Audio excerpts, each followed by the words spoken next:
I want to demonstrate the long draw. And what I'd like to do as well is to break it down into stages so that you can see how it's done and maybe make a bit more sense out of it.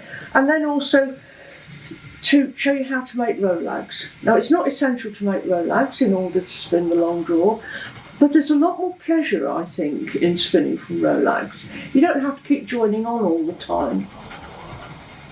So that's my plan, and this is the long draw, and what differentiates it from anything else is that I'm making an arm's length of thread at a time rather than a short forward draw, which is this movement.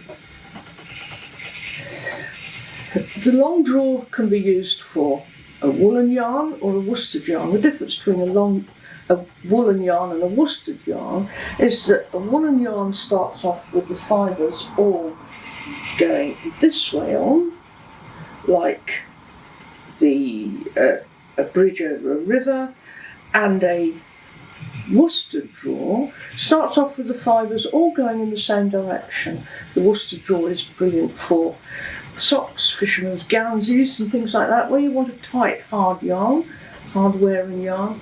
And a woolen draw is good for things like this pullover, where you want a lofty, bouncy yarn, frequently fluffy. So this is the long draw, and I'm spinning from rollags.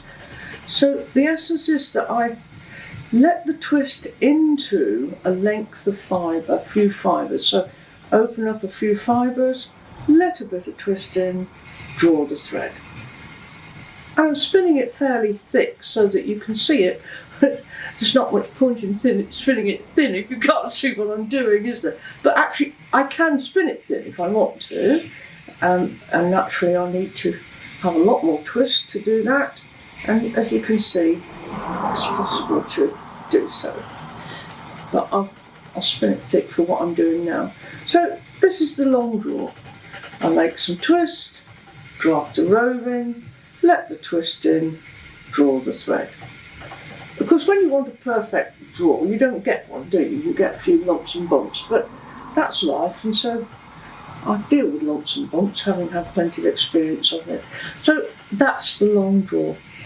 And I'm spinning from rollags, but it isn't essential to spin from rollags. I can just as well spin from a short few fibres, which I'll show you. I use just a few fibres that I've pulled off from a roving. I'm spinning from commercially prepared tops, and I'm going to just put the fibres over to make a join. And again, you can see the fibres going this way on to make a woolen yarn.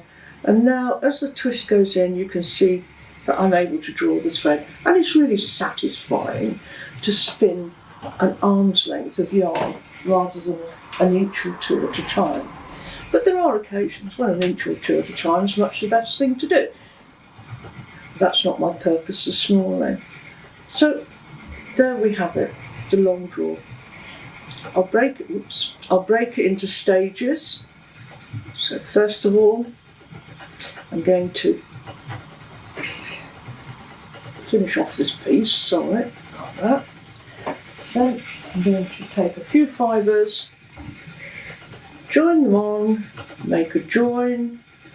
Then I'm going to draft a roving, let some fibres out, and with this hand I let a bit of twist in, and then draw the thread. A bit more twist, a bit more draw, because as you know, there's an inverse relationship between fibre and twist. The thinner the fibre, the more twist I need. Thank you very much. That's the long draw and the essence of it. I'll show you how to make rollags now.